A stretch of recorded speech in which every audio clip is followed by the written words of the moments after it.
about the fact that this isn't something that universities should be training or endorsing implicitly or explicitly, but perhaps a lot of these young women or young people can't afford the cost of living on campus. They've got very high tuition fees. They might be supporting a young child. There might be a whole range of reasons why young people are feeling like they don't have the means. So maybe we should be looking at supporting young people further economically at that developmental stage in their lives, so they don't necessarily feel like they can turn to options that you might disagree with morally and societally.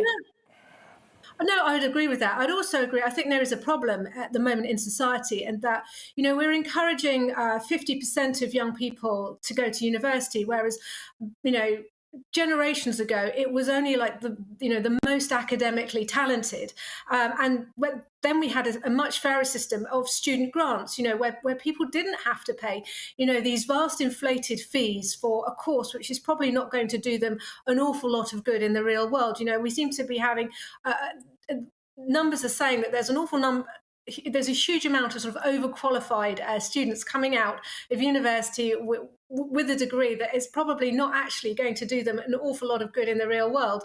So yeah, I would agree with you, but there are other ways of earning money. When I didn't complete my degree, but when I was an undergraduate, I worked in the pub, I worked in the toy department in Debenhams, I waitressed, I've worked in fast food joints. And actually, I think people are turning to OnlyFans accounts and to the internet because they see it as a very easy way to make money, but actually they don't think about what might be. We know that young people are also far less risk averse, and they don't think about the long-term consequences. And the other thing I'll say is, you've also got a fair proportion of students. Not only have they left home for the first time, but they might have a disability like autism or ASD, which is something I'm very involved with. And if you have a very sort of vulnerable or naive student, and they believe, they're looking to the university and they're looking for the students' union for leadership, and the students' union are sort of saying, oh well, okay, here's something you can do to make money, and here's a way that you can do it safely. Actually, prostitutional safe work, or sex work, sorry, can never really be fundamentally safe. You're always going to attract this. We're going to, sorry, we're short on time. Thank you there, Caroline. A series of very good points there. I felt Caroline Farrow there, campaign director at Citizen Go, it's a conservative advocacy group. Look, there's very much two sides to this particular one, isn't there? And I think, I can see, part of me can see the side, well, exactly what you were saying, really, and also, it's anyone's right to do whatever they want, I suppose. I actually agree with Caroline, even though I put the other perspective. I just think that universities seem to be in a crisis of knowing what their purpose is. You're there to teach students, the next generation, about truth, knowledge, and ideas, not diversity and inclusion. Or now you're training them to be or get involved in sex work or whatever it is. I just think that is not the purpose of university, and I think that's a very dangerous conflation of their role. Yeah. How well do you think the Patrick Christie's OnlyFans account would do? I think you've got quite a good following of people that... Yeah, that's right. Yeah. There's only one way to find out. Right. Moving away, and indeed in a complete and utter shift in tone, AI technology will soon be helping fight cancer after NHS England partnered with artificial intelligence to detect approximately 3,400 cancers and save hundreds of lives by 2025. Yes, well, England is the first country in Europe to implement a screening initiative scale, with 200,000 scans expected to be generated by 2024. Via long nodules, the audience-designed AI solution automatically detects, measures and classifies and tracks the growth of pulmonary nodules on chest CTs. Well, Lizzie Barclay is the medical director at Aidence, which is a medical equipment manufacturer, and is indeed a former NHS radiologist. Thank you very much for joining us. This sounds like a cracking breakthrough. Hi, thanks. Yeah, thanks for having me. Yeah, absolutely. So just to tell you a little bit about the background of the targeted lung health checks. That's what they're being called, this programme by NHS England. So there's been lots of research over the last 5-10 years and longer looking at, is it possible to actually screen for early stage lung cancer so that we can diagnose lung cancer before individuals get symptoms of it, because unfortunately by the time you get symptoms from lung cancer, it's quite far advanced, that the treatments are less effective and it's not really possible to cure the cancer. So the idea was of screening, can we actually pick it up when patients or individuals don't have symptoms? Can we detect it on CT scans? So it's using low dose CT scans, so it's very low radiation dose. And can we then detect these early cancers and therefore save lives? I mean, do you see this type of thing as the future technology playing an increasingly important role in kind of medical diagnoses? Is this really where AI is going increasingly? Yeah, I think I want to be clear that I don't see, from my perspective, I don't see AI replacing our humans, our radiologists, doctors who look at medical imaging and provide diagnoses. I certainly don't see it replacing them. I see it more as a complementary sort of support to help the workforce. So I know there's been a lot in the news recently about the radiology workforce, certainly in the NHS, that is kind of lacking. I think we've probably only got about 2/3 capacity of what we really need. So I think there's been a huge push to try and put more investment into actually training more radiologists. But the combination of having more human radiologists working alongside AI, almost to have that second pair of eyes to help detect early diseases, I think that's kind of the way we're going. It's that teamwork between the humans and the AI. Brilliant. Well, it's interesting stuff, and hopefully, fingers crossed. Anyway, we can get more breaks. So I suppose as well, it potentially could remove human error from the process, which is, I suppose, a good thing, isn't it? Yeah, definitely. I think something that we know computers are good at is not getting tired, not suffering from fatigue, being consistent.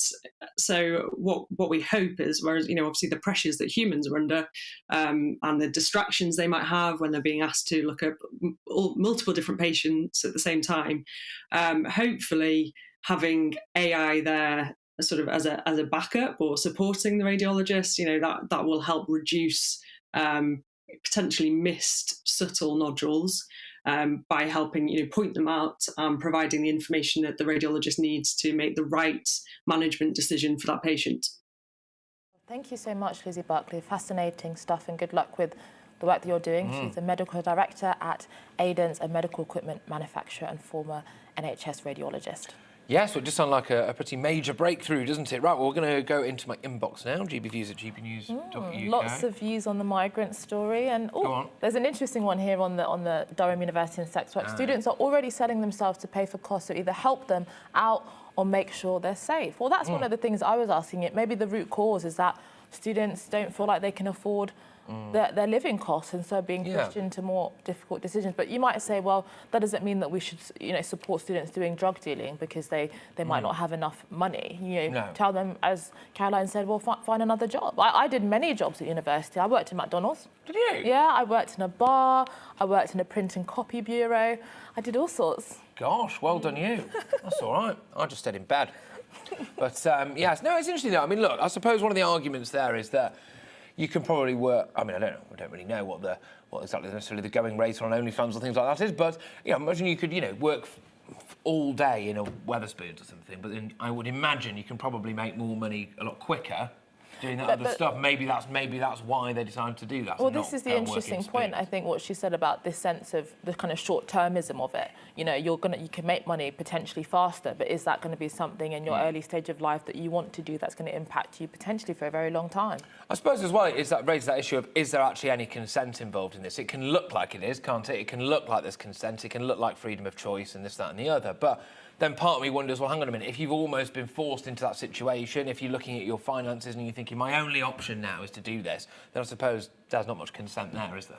Well, there's lots of views on the migrant story. It's kicked off. Many people saying that, again, still enough is not being done on this issue, and, they need to act now. I think Brad's got a good point here. The majority of the British people voted for the Conservative government to control our borders, and this has not been the case. And I think that's an element of truth in that, isn't there? I mean, I don't think many people thought that this would be the case, would it? So, you know, and they don't seem to be doing a particularly good job of controlling the borders. Well, one thing that I wonder about some of the root causes of this, I mean, because now with travel, it's increasingly restricted in relation to flying. You know, you might have to show a vaccine passport and so on. I was recently in Amsterdam, and they have vaccine passports literally everywhere. It's quite remarkable. And so maybe that's part of the reason why migrants are increasingly taking this dangerous route, because other routes seem closed. I mean, it seems like a very complex and multifaceted issue that increasingly just seems like no one knows how to respond to it. Did you have fun in Amsterdam? Oh, it was great. Good stuff. Recommend it. GBviews at gbnews.uk is that email address. Keep those views coming in thick and fast. But now, the Finnish government is planning a new law allowing workers to check what their colleagues earn. Gosh, I think they're the victim of unfair pay gap. Wow, well, the bill has been criticised by employers who think the law will cause conflicts in the workplace and unions. So say it doesn't go far enough, other people are saying. Well, the Prime Minister, Sanna Marin, is pushing ahead with the legislation, but would it work here in the UK? Well, with us to talk about this is Ronnie Fox, employment lawyer and partner at City Solicitors, Fox and Partners. What do you make of this? Do you think that this is shifting the power balance in favour of employees? Or is it something that could potentially cause conflict amongst employees? Well, I think the Finnish law goes too far. I don't think it will be acceptable in the UK. I think it will be regarded as an invasion of privacy.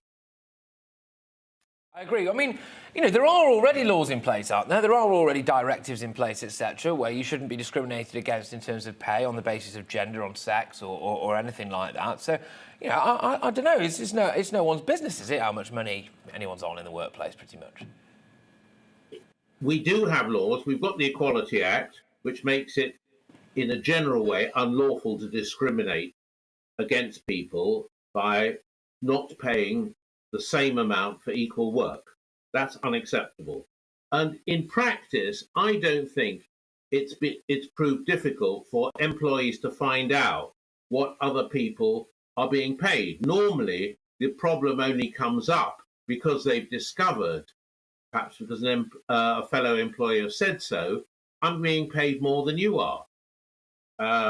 And then there are ways in which an employee can find out what other people are being paid for similar work in the UK already, without the very intrusive legislation that Finland is introducing. Well, I mean, institutions even like the BBC have recently lost equal pay cases. I mean, Samira Ahmed, one of their journalists, did take them to court, and she won that case. So even, you know, whilst we do have anti-discrimination legislation, there does seem to still be, in certain instances, cases that call the equality of pay into question. And so particularly for women or minorities who have historically been discriminated against in relation to pay, is it not understandable that they want to ensure that the practice is being implemented in the same way that the law is saying that it should be? But it hasn't proved a problem finding out what other people are being paid. Larger employers have to publish a gender pay gap report, which basically will say what the problem is if there is a problem. And going the step further that Finland is going by saying you're entitled to know what every other employee is being paid is a step too far. It doesn't allow for the differences in jobs. It doesn't allow for what different people are doing and different reasons why they're getting paid. Perhaps because one employee has got much more experience than another.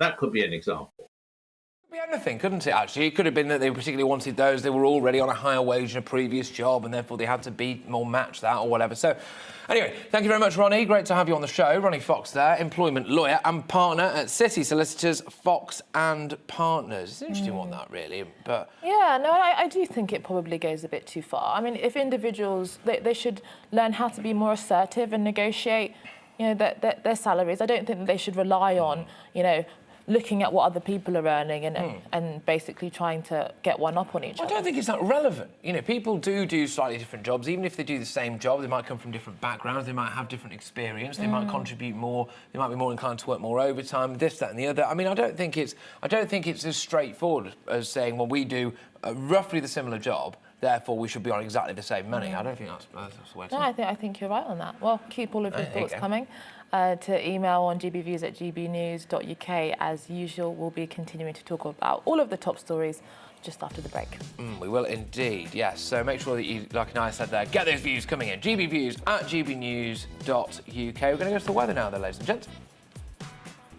Hello. A lot of cloud out there through the day today, and we've got some spells of rain through the rest of Friday. Pretty windy for many of us as well, and that's all down to a deep area of low pressure that we've got across the UK. You can see that anchored up towards the northwest of Scotland. Tightly packed isobars mean some pretty strong winds and a few weather fronts out there, which will bring us the rain as we go through the rest of the day today. Let's take a look at the picture then through this afternoon. You can see a spell of rain across many northern and western areas. This will be heavy at times, accompanied with those strong winds. Not as much rain further south, but a lot of cloud in the sky. Bits and pieces of rain coming and going. One or two brighter breaks at times, but pretty gusty. Those winds will be quite breezy across many areas, particularly around some of our western coasts, but mild, highs of 15 degrees. Through this evening and overnight, that rain continues to journey its way eastwards. Heavy for a time across parts of Cumbria and Yorkshire, but it will ease as we go through the evening and overnight. So for many, it's becoming much drier, and there'll be some clear skies across Scotland and Northern Ireland. So temperatures starting to take a tumble here as those winds ease, 5 or 6 degrees in rural spots, but staying mild across the south in double figures. So as we start Saturday then, plenty of sunshine across a large swathe of Scotland, northwest England and Northern Ireland, but a lot of cloud elsewhere. Through the day though, I am hopeful that we will see some breaks developing in that cloud, but it will stay quite grey down those eastern coasts with some patchy drizzle, and later rain arrives into the west of Northern Ireland, but for eastern parts of Northern Ireland it stays largely fine. Best of the sunshine across Scotland through Saturday, temperatures just a shade down on what they were during Friday. Through Saturday evening then, we continue to see this weak weather front pushing across Northern Ireland, bringing some thicker cloud and outbreaks of rain. Elsewhere, some patchy cloud, but under clearing skies, we will see some fog forming. So by the time we start Remembrance Sunday, a bit of a grey picture for many, brightening up for some through the day, and it stays on the rather mild side. Bye-bye. Join me, Alex Phillips, for the afternoon agenda on GB News, Monday to Thursday from 4 p.m. till 6 p.m. We don't lecture to you or try to tell you what to think. We do a deep delve into a topic with views from across the range of debate, therefore leaving you, the viewer, to make up your own mind. Join me, Alex Phillips, for the afternoon agenda on GB News, 4 till 6, Monday to Thursday. You're watching GB News live across the UK and the world on our digital stream. GB News is Britain's news channel. We are the UK's home of discussion and debate from all perspectives. We are here for you. Don't forget to join our YouTube community by clicking on that subscribe button. And if you want the GB News app, you can click and catch up on programmes anytime. We love to hear from you, so email us. gbviews@gbnews.uk. Thanks for being part of the GB News family. My name is Andrew Doyle. Join me every Sunday evening at 7 p.m. for Free Speech Nation. This is a show where we address current affairs and news stories of the week with the help of two wonderful comedian panellists. I brought in comics because I want to give it a lighter edge, and also they work for less. See you there.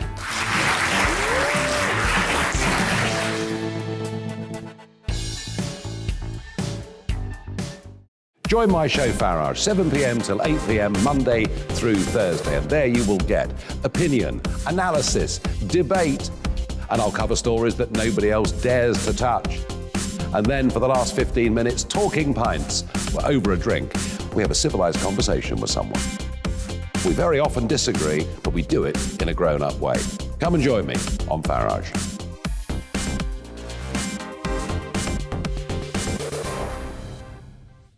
I'm Colin Brazier. I've reported from more than 70 countries around the world, covered wars from Afghanistan to Iraq, from Lebanon to the Balkans. I'm trying to bring that experience, that feel for events, to the studio. And something else. I'm ready to give an opinion. Today's stories with a spark. Brazier from 8 p.m. weekdays on GB News.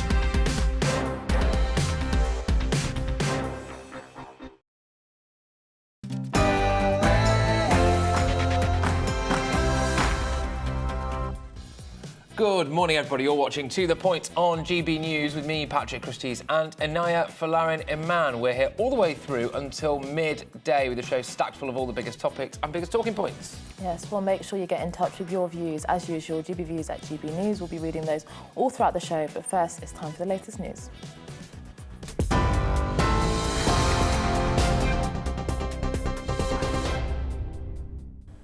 I'm Rhiannon Jones. This is your news at 11 o'clock. A new draft of the COP26 agreement has been published as the climate summit enters its final scheduled day. The new proposal appears to back away from a call to phase out coal and fossil fuel subsidies completely. The draft is likely to undergo further negotiations, which are meant to finish at 6 p.m. today, but could overrun. Scotland's First Minister Nicola Sturgeon says Boris Johnson should return to Glasgow for the talks. Labour's International Development Secretary Preet Kaur-Gill told GB News leaders haven't done enough. We're nowhere near where we needed to be on halving the global emissions. We're actually putting our planet on track, as you've seen from the reports, for a disastrous 2.4 degrees of warming. And I think it's been really concerning. When I was there, certainly talking to Global South activists, the one thing that they were very clearly saying is we don't just want new warm words. What we actually want to see is action. Climate activists have deflated the tyres of around 60 SUVs in Glasgow as part of action to raise awareness about carbon emissions. A group calling itself Tired of SUVs let down the tyres and placed climate violation flyers on the windscreens. It stated that SUVs contribute to the second biggest cause of carbon emission rises in the last decade. Police Scotland says it will increase patrols in the area.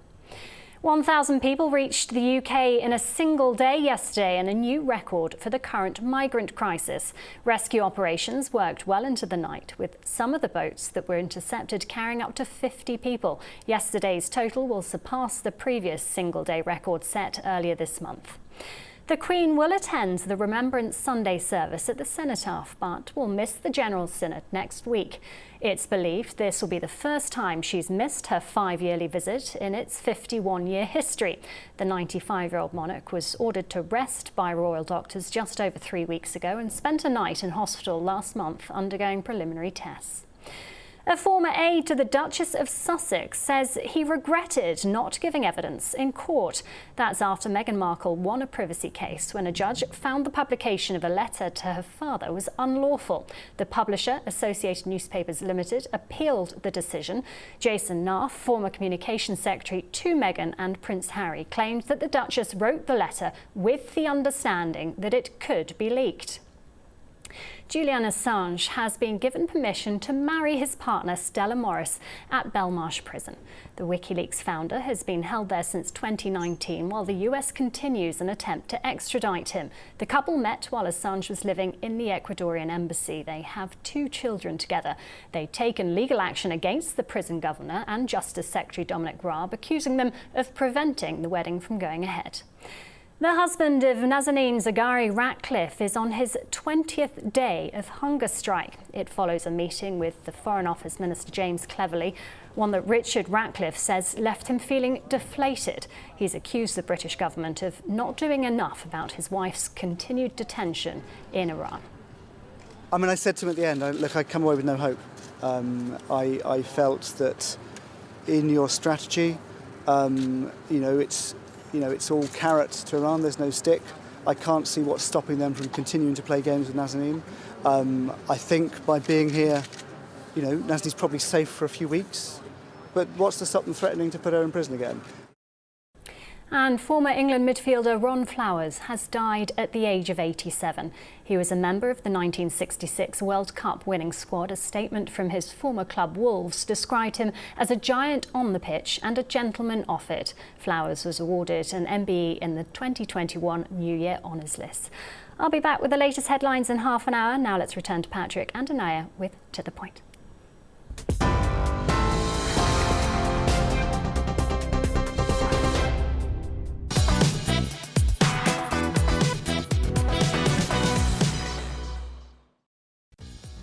Good morning, everybody. You're watching To The Point right here on GB News with the wonderful Inaya Florin Aman and me, Patrick Christie's. Well, we've got a show full of all of the biggest topics, all of the biggest stories and all of those biggest discussion issues as well for you to get stuck into.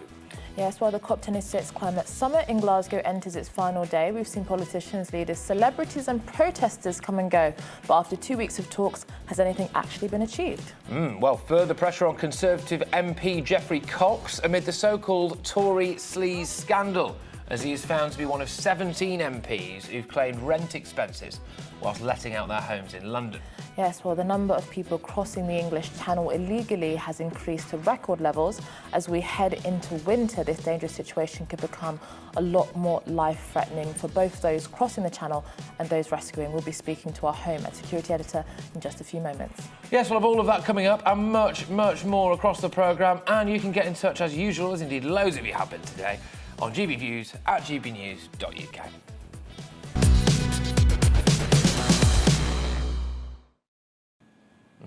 Well, after moments to remember and some to forget, COP26 is scheduled to come to an end today. But the UN Secretary-General, Antonio Guterres, saying the goal to limit global warming was on life support. What has actually been achieved? Well, so far, leaders from more than 100 countries have pledged to stop deforestation by 2030, and others have agreed to reduce the use of fossil fuels. But the UN Secretary-General warned that promises to reduce emissions were meaningless, while other countries like India and China continue to invest in high-carbon power sources. COP President Alok Sharma had this to say. We are not there yet on the most critical issues. There is still a lot more work to be done. And COP26 is scheduled to close at the end of tomorrow. So time is running out. As I speak, my ministerial co-facilitators, other ministers and negotiators are rolling up their sleeves and working hard to find solutions to some of the most intractable issues. Solutions which so far have evaded us for 6 years. For a look at this final day and what events could be such emotion is our political correspondent Tom Harwood, who's actually live with us right now. Tom Harwood, tell us more about what's going on today as we approach the final day of this COP26 conference. Well, yes, it's all supposed to wrap up this evening, although the more that we hear throughout today, the less likely that seems. What started to be a sort of maybe a midnight deadline, maybe some sort of declaration this evening, sort of seeped into the early hours of tomorrow morning. And now people are even talking about lunchtime Saturday before anything will be finalised. And of course, this is a conference that was meant to finish today. So what exactly is going on? What are the sticking points? What are these issues? Some of the text that has been released, some of this draft text that we started to see yesterday morning and today appears to have been watered down a little bit. Firm commitments becoming ambitions, these sort of caveats in the language, words inserted before other words to mean that countries have wiggle room to get around some of those more firm commitments. And what does that mean for the people of the UK? Well, the UK has signed up to some of the most strict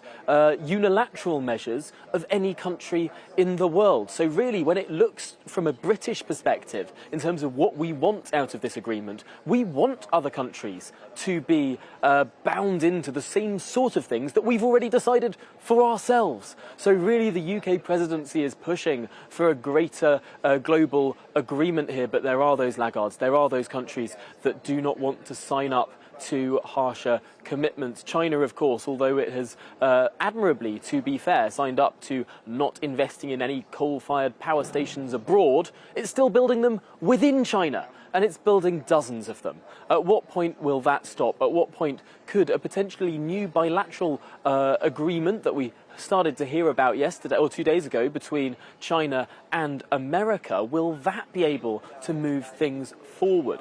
Who's to say? Really, what we're getting down to is the crunch point of these negotiations. Many stressed-looking people walking around the corridors here looking busy, walking quickly, and indeed many doors that are sort of slamming shut before you can quite peek in to see what's going on. I understand, Tom, that you've been beavering away diligently at COP throughout. You've been anyone who's there has been hardwooded, right, so far. And I understand that you might have just hardwooded sturgeon. Is that right? That's right. I was quite keen to talk to Nicola Sturgeon, who's been appearing on one or two other channels this morning, and indeed yesterday morning. She really does like getting in front of a camera when they're not going to ask her challenging questions. She's been sort of brought on as a pundit to say, oh, people should really be doing more in terms of COP, whereas actually she's the head of a government, and a government that really has questions to answer. So I tried to catch up with her to ask why on earth her SNP Green government has banned new nuclear power stations. Of course, nuclear power stations are one of the only reliable low-carbon forms of power.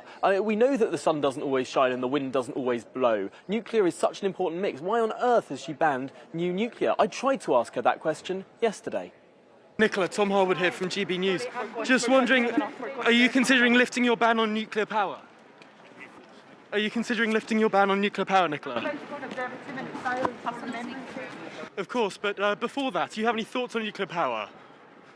Why does the Scottish government ban nuclear power? Is it an important part of the mix? Well, she wasn't having any of that, was she, Tom? It's a question that Nicola Sturgeon needs to answer, and she hasn't been answering it. It's a very curious position. She tried to claim that because it was Remembrance Day that she couldn't answer any questions. Well, she'd been speaking to other media that day as well. So I offered Nicola an invitation, an open invitation on my show this morning. Come on anytime and explain yourself.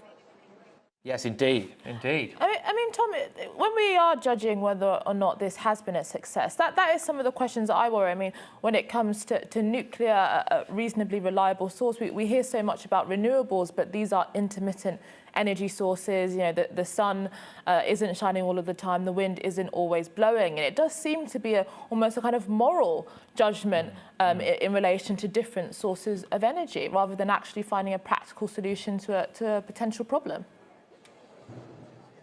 Absolutely, and people have prevaricated on nuclear power for a long, long time. Many developed countries have prevaricated. Indeed, Germany bizarrely closed down all of its nuclear power stations about 10 years ago, which meant that their impressive record on fossil fuels and CO2 up until that point started to flatline. It meant that the UK became the most successful country in the G20 at reducing CO2, and Germany was flatlining for a decade. Clearly, being anti-nuclear doesn't make sense. Net zero needs nuclear power, and yet some activists, sort of tied up by this sort of 1970s hippie mindset, seem to believe that everything can run on wind. It's just simply not the case. It's almost like they're trying to turn the environmental campaign into just something completely political with almost no particular solution in sight. I understand, I've been reliably informed, Tom, that you believe you have something else for us as well. Is that right? That's right. Of course, what's going on at the moment, as I was describing a little bit earlier on, is that meat of the negotiation. Well, what does that look like? Where is that happening? We tried to sort of peek inside some of these negotiating rooms to see what hint we could get. I had a look at those rooms yesterday, just as things were really hotting up. We're entering now potentially one of the most boring bits of COP26. That's right, away from the frivolity, away from the pavilions, away from the exhibits. This is where the real work gets done. We're walking now between the meeting rooms, the rooms where negotiators, and we can sort of peek into this room a little bit here, just we can't. They've closed the door. This is all very secret. This is all very important. These are the negotiating teams of various countries trying to agree a grand global agreement by the end of the week. We don't know what's going on. There aren't even windows in the doors. We get little hints throughout the week, throughout the day. But really, when it comes down to it, the shape of the agreement, what is actually being decided, we won't know that until the end of the week.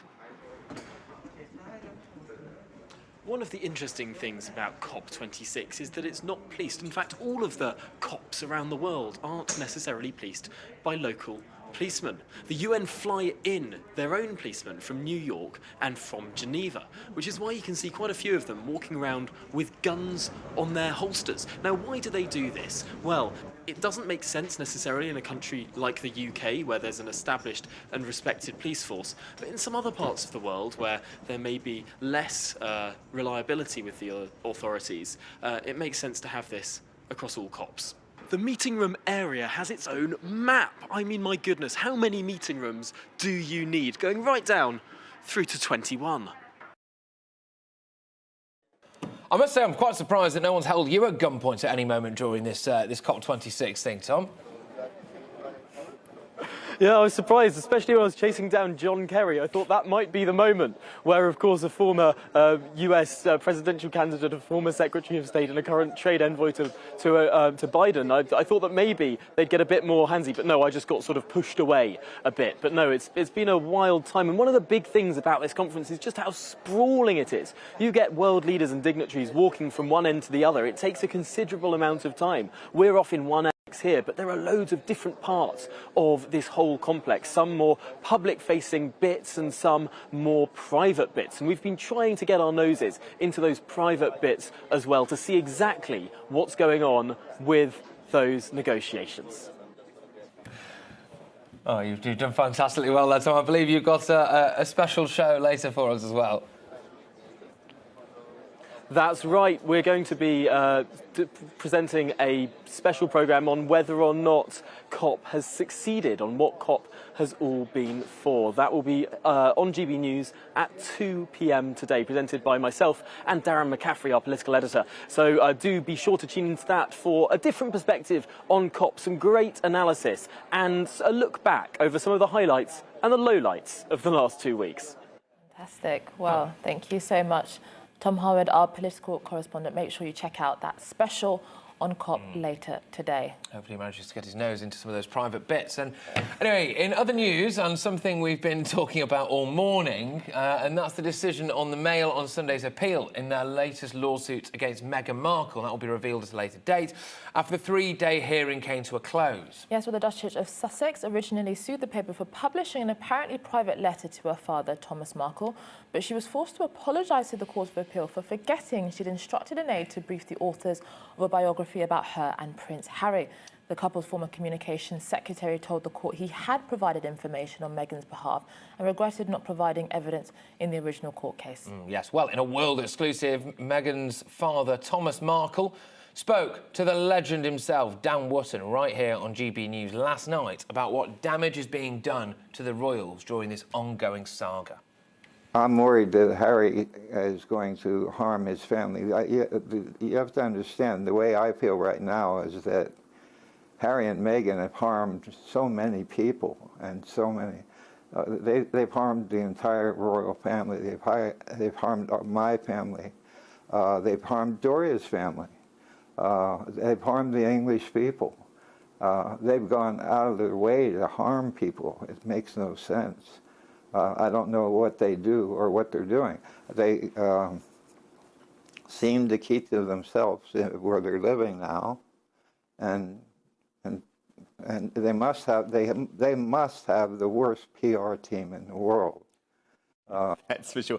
Do you think there's anything sexist about the term Megxit? No, I do not. And here again, you know, I defer to Harry's ignorance, and I mean, I don't know what happened to him. Maybe he was dropped on his head as a baby or something, but the bottom line is everything he comes out of his mouth is always kind of stupid. So here I go. That gets me in trouble with them, of course, but it's true. Well, someone's off the Christmas card list. That is strong fighting words, I think. Yeah. They're from Thomas. Maybe they should just fight each other and get it over with. Yeah, I mean, it is a sad state of affairs. As an observer, no one will ever really know the full truth of the situation, but any family relationship that has descended into international media mudslinging can, I think, rightly be told that it's not really going very well. No, it's certainly not, is it? I can't help but wonder, I mean, look, we've had a lot of people get in touch about this, as you can imagine, gbviews@gbnews.uk, and a bit of a mixed bag, really. I think, by and large, it's fair to say Meghan and Harry aren't deeply popular with most of the viewers, but there is that, the jury's out a little bit on whether or not Thomas Markle's doing the right thing here. Some of you are saying, look, you know, Meghan's treated him appallingly. Other people are making the point of, well, hang on a minute, he is her dad, and would you talk about your own daughter like this, or your own daughter's husband, I suppose, in the international media? Yeah, you know, but it is very sad. I mean, if you look at Harry's relationship, you know, there's been tension even with his brother William as well. So there has been this kind kind of undermining of all aspects of their intimate relationships in favour of their pursuit of whatever career goal that they're pursuing. I think most people have probably been in a situation before where, you know, you've been with someone and potentially that's resulted in, you know, you seeing your friends less, or them saying they don't like certain friends, and then, you know, maybe they fall out with your parents, whatever it is. But I think when you have to have a look at it, you think, well, actually, do those relationships ever end well? Not normally, no. GBViews at gbnews.uk, and we can delve into the terrifying world of my inbox right now, in fact, actually. There's quite a lot of emails coming in about the climate crisis, or in your views, lack of. Someone's called it Flop 26, and I quite like what you've done there. China, India, they're not involved, so what's the point of us? This is from Tim as well. Patrick, if I write this on Meghan Markle, if I write a letter to you, doesn't that then become your property to do with it as you will? I'm baffled. That's in relation to the idea that there was some kind of privacy claim or whatever. And One thing I will say about, so-called Flop 26, I do think that we have to be very conscious in terms of dismissing it, because the reality is that the policies announced by Boris Johnson is going to fundamentally impact every single person's life in this country, whether that's rising energy bills, or taxes in relation to how we fly and drive. And so we definitely need to be paying attention. I don't think we should be too quick to dismiss it. Yes, and of course we were joined by Mark White earlier, our Home and Security editor, and he was bringing us the news that yesterday was, as far as we understand it anyway, another record day in the channel. Roughly speaking, they reckon there's about 1,000 people who came across the channel yesterday, and Michael has been in touch, says we must start protecting our borders as a sovereign state, and the EU is a problem, he says. That's from Michael. Well, after the break, it's parliamentary recess, but that's not stopping our politicians from making headlines, from second jobs to second homes to acquiring a wheelchair due to intoxication. We'll have all of the latest on this in just a moment. Hello. A lot of cloud out there through the day today, and we've got some spells of rain through the rest of Friday. Pretty windy for many of us as well, and that's all down to a deep area of low pressure that we've got across the UK. You can see that anchored up towards the northwest of Scotland. Tightly packed isobars mean some pretty strong winds and a few weather fronts out there, which will bring us the rain as we go through the rest of the day today. Let's take a look at the picture then through this afternoon. You can see a spell of rain across many northern and western areas. This will be heavy at times, accompanied with those strong winds. Not as much rain further south, but a lot of cloud in the sky. Bits and pieces of rain coming and going. One or two brighter breaks at times, but pretty gusty. Those winds will be quite breezy across many areas, particularly around some of our western coasts, but mild, highs of 15 degrees. Through this evening and overnight, that rain continues to journey its way eastwards. Heavy for a time across parts of Cumbria and Yorkshire, but it will ease as we go through the evening and overnight. So for many, it's becoming much drier, and there'll be some clear skies across Scotland and Northern Ireland. So temperatures starting to take a tumble here as those winds ease, 5 or 6 degrees in rural spots, but staying mild across the south in double figures. So as we start Saturday then, plenty of sunshine across a large swathe of Scotland, northwest England and Northern Ireland, but a lot of cloud elsewhere. Through the day though, I am hopeful that we will see some breaks developing in that cloud, but it will stay quite grey down those eastern coasts with some patchy drizzle, and later rain arrives into the west of Northern Ireland, but for eastern parts of Northern Ireland it stays largely fine. Best of the sunshine across Scotland through Saturday, temperatures just a shade down on what they were during Friday. Through Saturday evening then, we continue to see this weak weather front pushing across Northern Ireland, bringing some thicker cloud and outbreaks of rain. Elsewhere, some patchy cloud, but under clearing skies, we will see some fog forming. So by the time we start Remembrance Sunday, a bit of a grey picture for many, brightening up for some through the day, and it stays on the rather mild side. Bye-bye.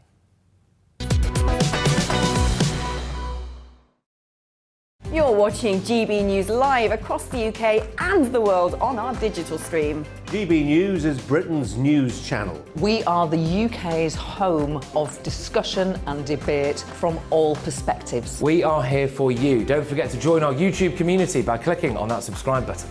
And if you want the GB News app, you can click and catch up on programmes anytime. We love to hear from you, so email us. gbviews@gbnews.uk. Thanks for being part of the GB News family. My name is Andrew Doyle. Join me every Sunday evening at 7 p.m. for Free Speech Nation. This is a show where we address current affairs and news stories of the week with the help of two wonderful comedian panellists. I brought in comics because I want to give it a lighter edge, and also they work for less. See you there.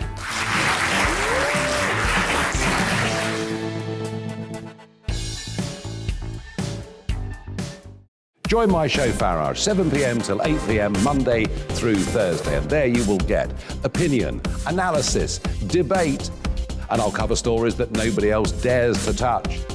And then for the last 15 minutes, talking pints. We're over a drink. We have a civilised conversation with someone. We very often disagree, but we do it in a grown-up way. Come and join me on Farage.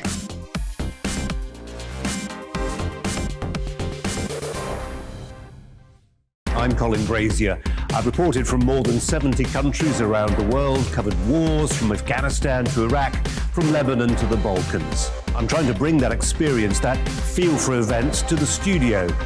And something else. I'm ready to give an opinion. Today's stories with a spark. Brazier from 8 p.m. weekdays on GB News. Join us for Political Correction. We're here every Sunday to correct politics and put you, the people, back in charge. We talk about all areas of the United Kingdom, including Northern Ireland. Our debate goes way beyond the Westminster Village. It's about the real country. It's about your opinion. So please, we want you to tell us what you think. This is Political Correction. Every Sunday morning from 10 a.m. here on GB News.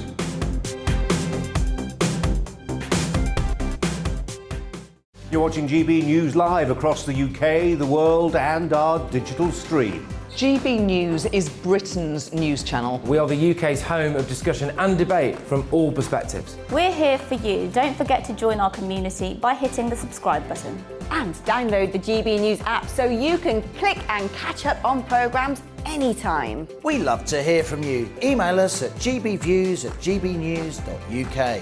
Thanks for being part of the GB News family.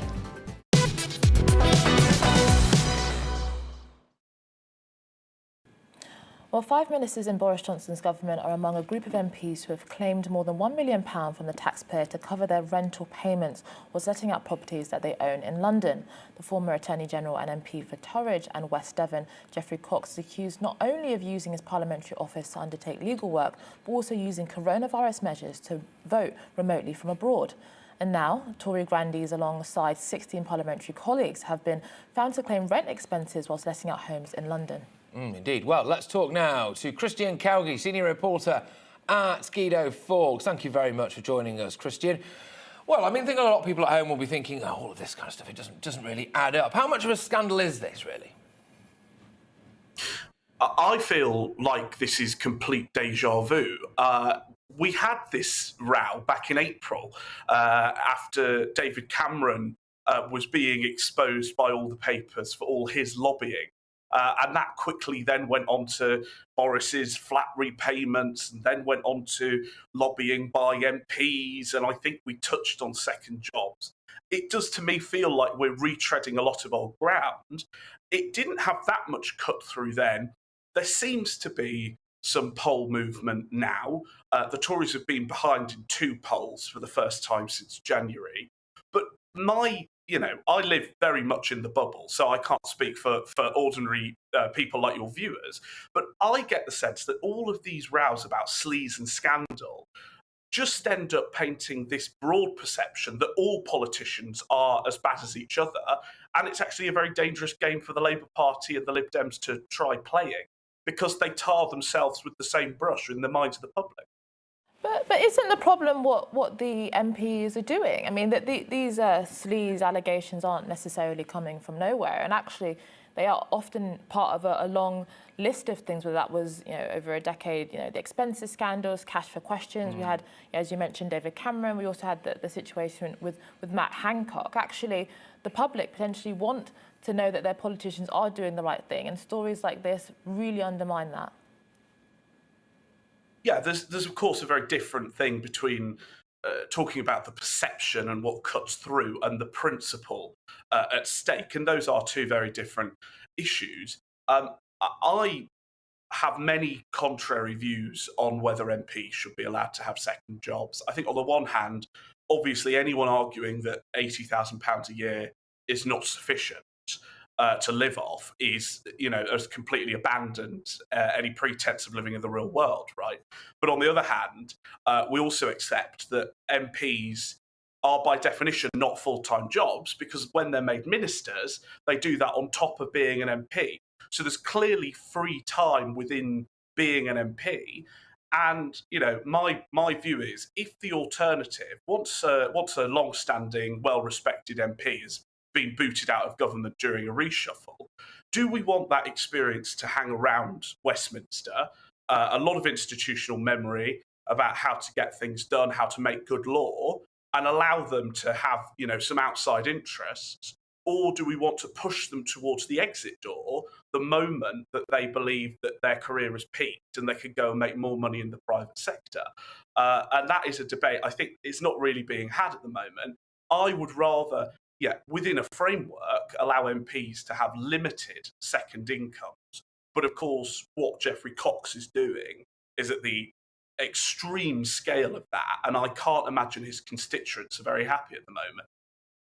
Indeed. Christian, thank you very, very much for your time. Christian Calgie there, senior reporter at Guido Fawkes, has very much got his finger on the pulse when it comes to politics in this country. Well, after the break, 1,000 people reached the UK in a single day yesterday, in a new record for the current migrant crisis.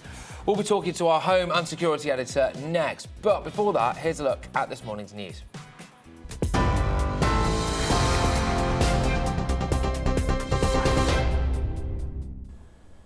I'm Rhiannon Jones. Here are the latest headlines.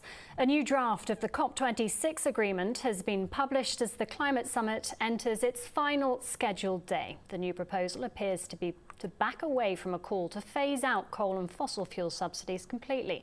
The draft is likely to undergo further negotiation. 1,000 people reached the UK in a single day yesterday, in a new record for the current migrant crisis. Rescue operations worked well into the night, with some boats carrying up to 50 people. Yesterday's total surpasses the previous single-day record set earlier this month.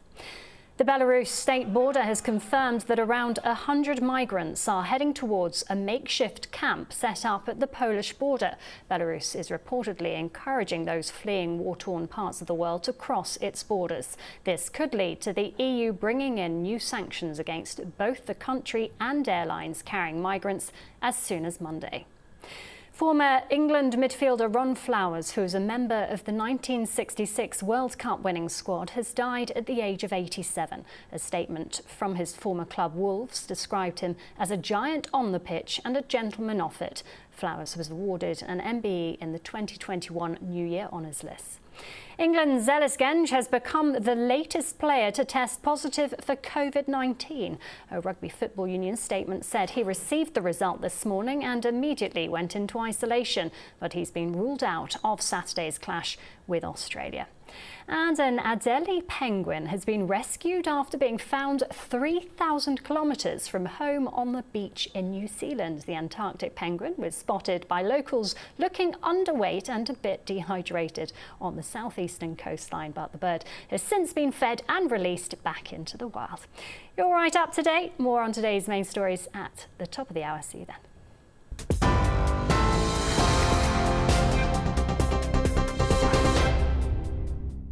You're watching GB News live across the UK and the world on our digital stream. GB News is Britain's news channel. We are the UK's home of discussion and debate from all perspectives. We are here for you. Don't forget to join our YouTube community by clicking on that subscribe button. And if you want the GB News app, you can click and catch up on programmes anytime. We love to hear from you, so email us. gbviews@gbnews.uk. Thanks for being part of the GB News family. My name is Andrew Doyle. Join me every Sunday evening at 7 p.m. for Free Speech Nation. This is a show where we address current affairs and news stories of the week with the help of two wonderful comedian panellists. I brought in comics because I want to give it a lighter edge, and also they work for less. See you there.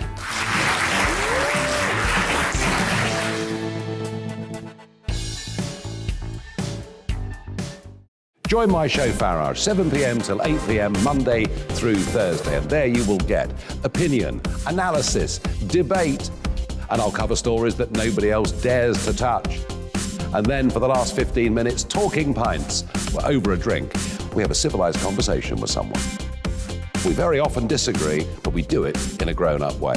Come and join me on Farage.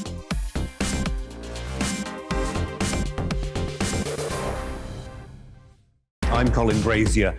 I've reported from more than 70 countries around the world, covered wars from Afghanistan to Iraq, from Lebanon to the Balkans. I'm trying to bring that experience, that feel for events, to the studio. And something else. I'm ready to give an opinion. Today's stories with a spark. Brazier from 8 p.m. weekdays on GB News.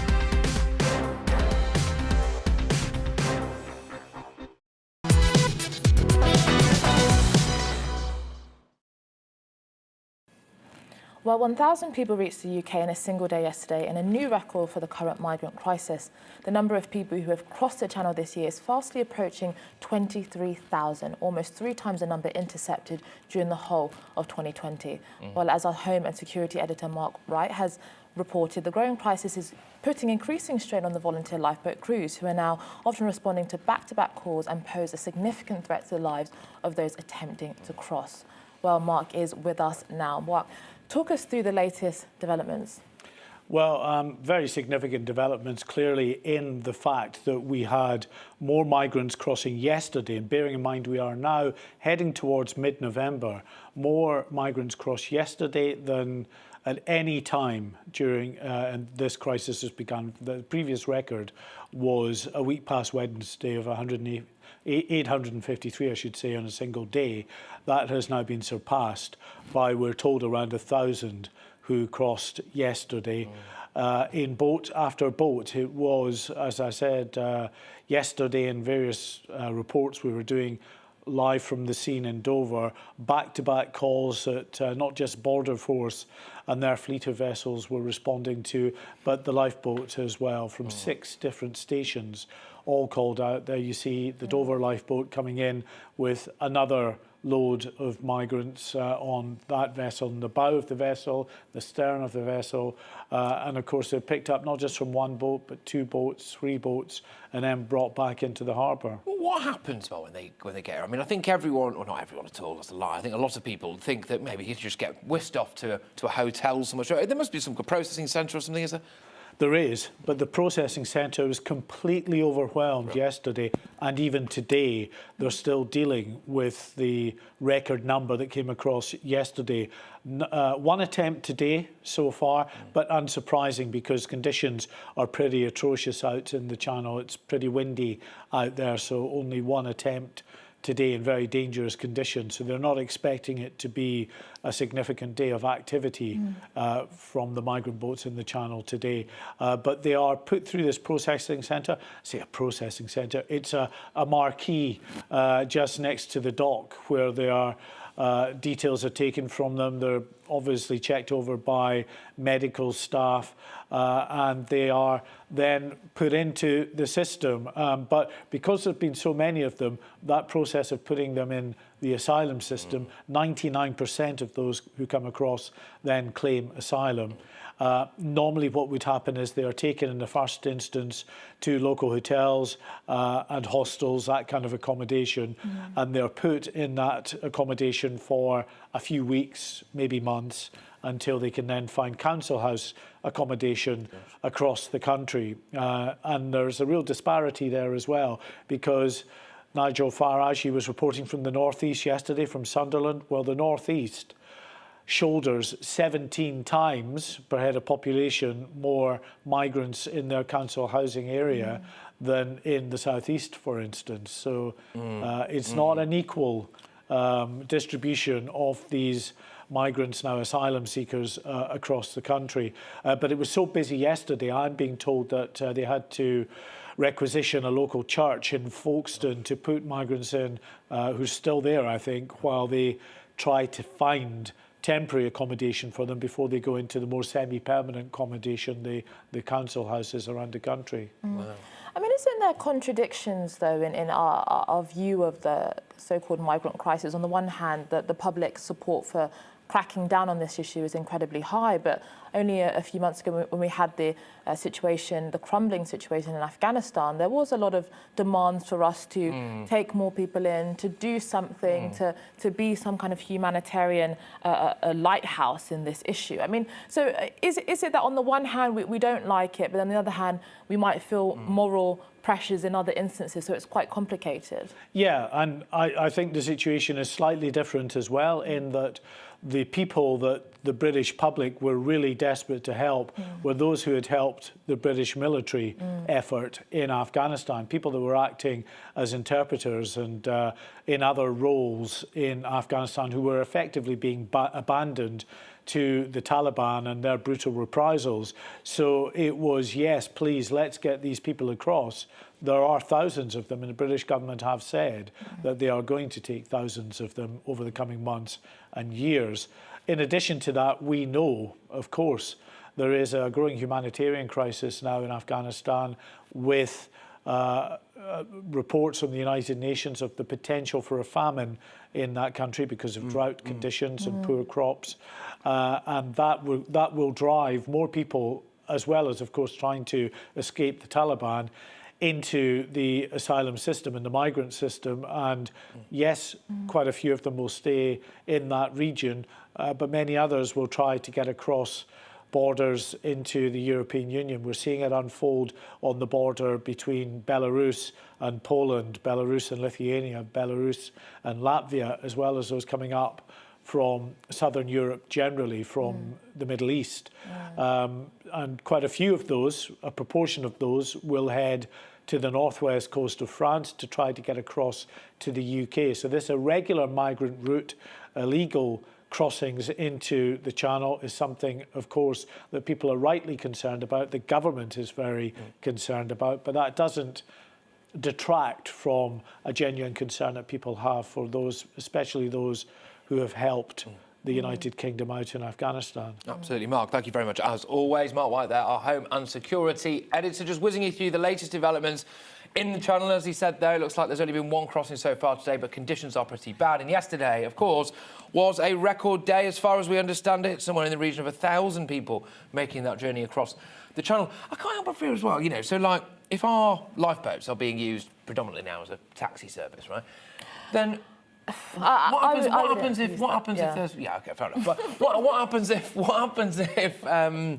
know, if there is actually, you know, if something kicks off? I mean, you know, presumably we're going to have to invest loads now in the RNLI because of this sort of thought. But anyway, I mean, my question is, who is responsible? You know, we can say the people smugglers, but ultimately, you know, many of them are criminals. Criminals exploit loopholes and opportunities that can give them money regardless of the situation. So realistically, it is an international question, I think. I don't think Britain can resolve this solely on its own, just like the border crisis in the southern border of America is a question of the Central American states, as well as America and various economic and political crises that neighbouring countries face. And I think that I'm not sure we can divorce the question of the migrant crisis from political and economic stability globally. I don't know if we can take the kinds of unilateral action which will just put an end to it. I don't think, I just don't think there's enough honesty in the debate about the nature of the problem and how complicated and difficult it is to resolve it. Yeah, indeed. You know, I think as well it's been coming our way for a very long time, this, hasn't it? You know, we saw, I think, when the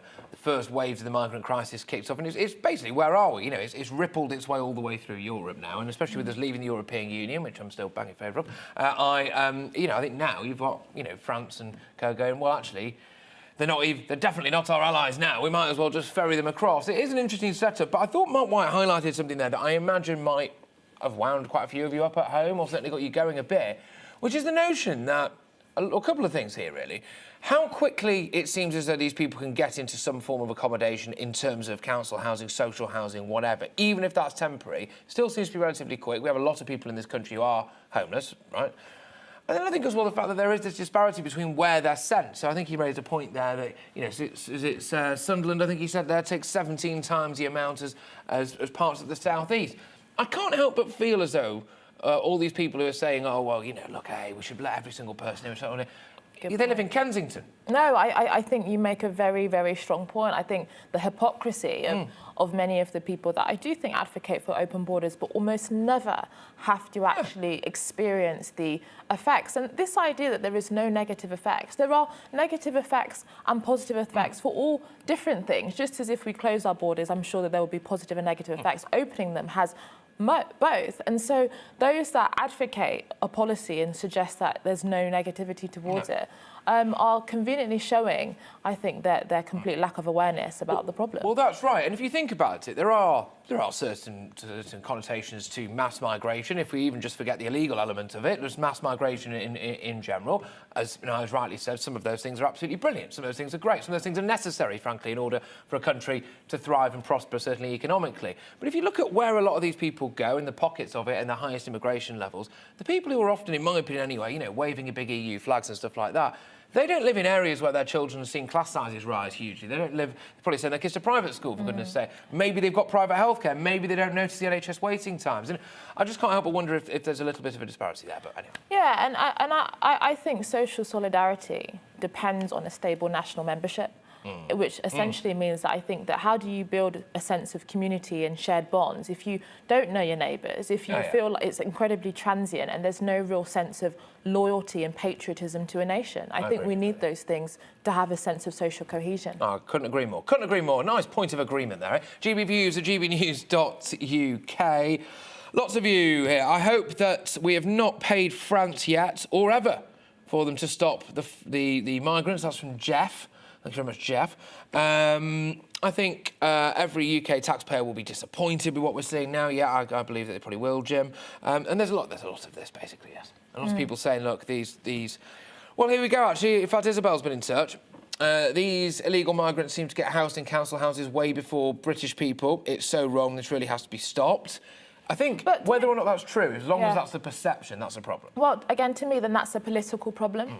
And I think that, you know, I don't want to scapegoat individuals that many of them have risked their life to take a journey. Now, that doesn't mean it's right, it's actually wrong and they shouldn't. But if people that have just arrived are being prioritised over people in this country, then I think that's a question for decision makers in this society. Absolutely, absolutely. And even to allow that situation to be perceived as well, frankly, is what it was. I mean, I think there were a lot of people weren't there when you raised earlier when we were evacuating people from Afghanistan, and you know, in many cases rightly so, of course, especially if they helped us and frankly faced a death sentence over there at the hands of the Taliban. It's a very difficult thing to not justify, you know, not taking them, right? So, but then we also look at it and go, well, hang on a minute. We seem to be able to find, I think, was it 25,000, 30,000 we took in the end? We seem to be able to find housing for them, but we have something like 7,000 homeless military veterans in this country. And we have a housing crisis right now for people that are working, for young people that have 2 jobs in their household, can't even afford to get on the housing ladder due to exorbitant rents. I think British people have an innate sense of unfairness. Yes. And so I think that needs to be addressed urgently. Well, keep these views coming in. There's a lot of them. It's obviously an issue that's it's not going away anytime soon, and lots of people writing for the attention of Nigel Farage on this issue as well. So make sure that you do tune into his shows as well, because I've no doubt he will be addressing all of this. But moving away now. Sheffield needs a pay rise is an initiative of Sheffield Trades Union Council, or the TUC. Now the group has spent a lot of time and effort lobbying for a £15 minimum wage. In fact, in January, they complained that Rishi's minimum wage pay rise from £8.72 to £8.91 didn't go far enough, because workers deserve a real living wage of £15 an hour. Well, it was very interesting to see the group advertising for 3 union organisers with a salary of just £12 an hour. The irony. Well, Sam Ashworth-Hayes is the Director of Studies at the Henry Jackson Society. Sam, I mean, what do you think of this? Is this the height of hypocrisy? Or maybe they don't necessarily need to do it unless the law is changed? What do you think? I think it's kind of an interesting illustration of some of the problems with this sort of campaign. The £15 figure seems to have kind of come from this Fight for 15 campaign in the USA, where it's obviously in dollars, and obviously a very different economy as well. And even there, it's a sort of decision that could lead to quite a lot of people losing their jobs. And I think it's kind of interesting that while they're very keen for people to be paid more, when they actually experience the consequences themselves and they see the number of staff they'll be able to afford to take on and what it means for staffing levels, they suddenly veer away from it.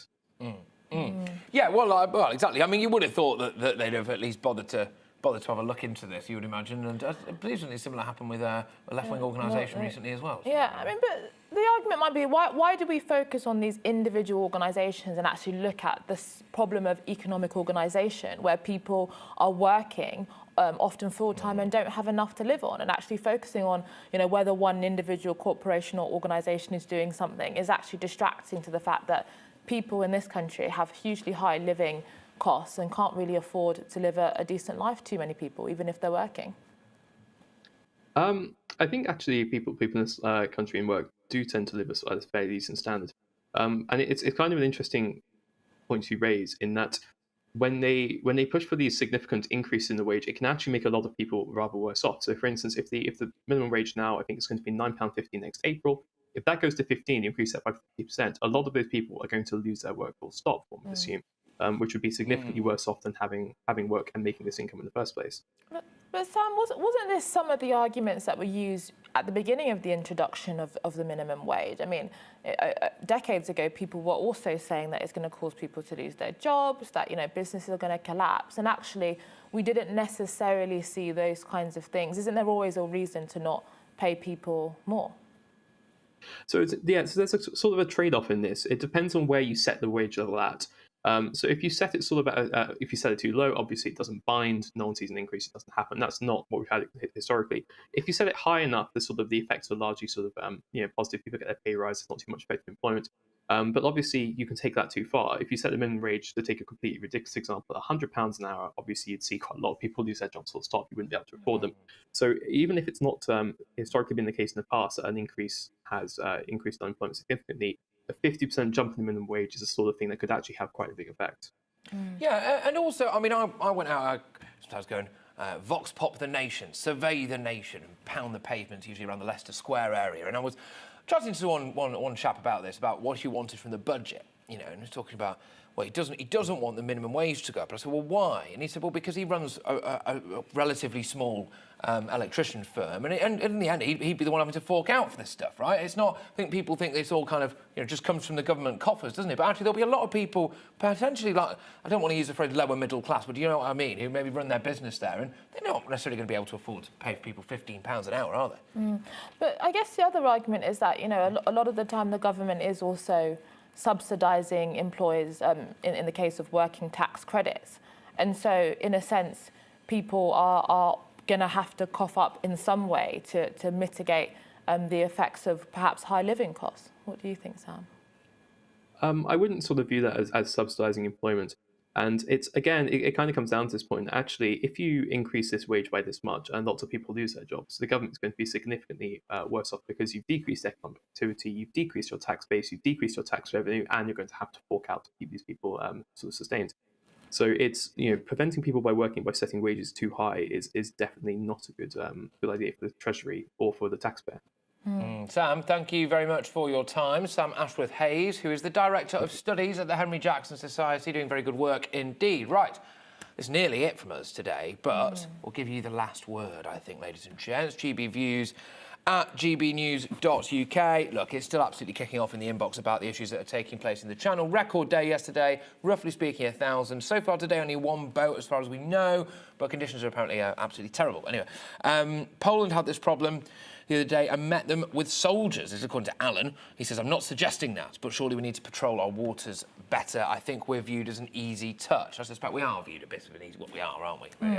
As Mark White was saying to us earlier, apparently the human traffickers, people smugglers, whatever you want to call them, they give them a phone, and then when they get to they cross the channel, and as they're halfway across the channel, they say, call 999 and report yourself, and, we can pick them up. Yeah, I mean, I totally understand why this is something that angers a lot of people, but I do also wonder what the alternative is, because there has to be some kind of process, some due process when someone arrives. Let's even say theoretically it takes even 1 month. They have to be housed somewhere.